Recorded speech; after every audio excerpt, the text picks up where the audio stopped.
లేదంటే ఆ షాప్ని బ్యాన్ చేస్తారా ఏంది సార్ అంటే ఏ లేదు ఛాలెంజ్ ఇంట్లో మందు ప్యూర్ వైట్ లో ఉంటది పాలు లెక్క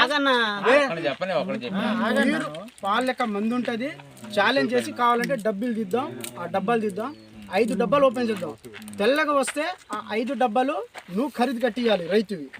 ఒకవేళ బ్రౌన్ కలర్ లో వచ్చింది అనుకో తేడా మంది వచ్చింది అనుకో అది నేను 5 డబ్బాలు ఖరీదు కట్టిస్తా అని ఛాలెంజ్ చేసి తెచ్చిన పాత డబ్బాలు కూడా అమౌంట్ కట్టిస్తాను కూడా చెప్పిండు అట్ట కూడా చెప్పిండు సార్ ఇప్పుడు తీరా ఓపెన్ చేసి చూడగానే ఆ డబ్బాలు ఒక 3 డబ్బాలు తీరా ఓపెన్ చేసి చూడగానే రెండేమో ఫేక్ తెలియనాయి సార్ వేరే షాప్ నుండి తెచ్చినాయి మంచి మందులు ఇప్పుడు మాట మార్చుతుంది సార్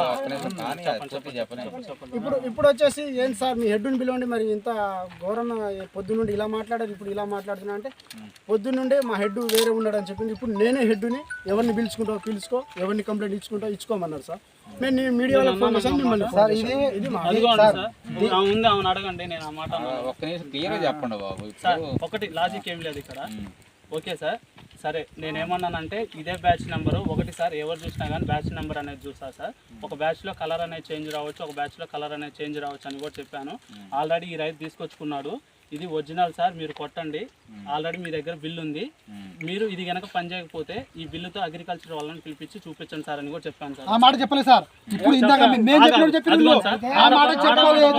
ఇప్పుడు చెప్పారు ఆ మాట ఈ మాట ఇప్పుడు చెప్పారు సార్ వాళ్ళు అగ్రికల్చర్ చెప్పలేదు ఏం చెప్పారంటే తర్వాత లాస్ట్ కి మేము మీకు ఇక్కడ నుంచి ఫోన్ ఇయ్యము అనేసరికి వ్యవసాయానికి ఫోన్ చేయండి షాపింగ్ తీసుకెళ్తారు ఆయన వస్తే సమస్య పరిష్కారం అవుతుంది చెప్పినప్పుడు ఆ మాట చెప్పినప్పుడు మీకు ఫోన్ చేసాం సార్ ఆ మాట అంతా మీకు చెప్పలే ఇప్పుడు చెప్పిన మాట సార్ ఇప్పుడు ఇది మాది కాదు వాళ్ళని మమ్మల్ని అనడానికి లేదు ఎవరైనా కానీ ఇప్పుడు వాళ్ళకు ఉంటుంది కాదనట్లేదు ఇప్పుడు ఇది యాజ్ పర్ రూల్ ప్రకారం వెళ్ళాలంటే అది మీతోనే అవుతుంది అని చెప్పేసి ఏవో కూడా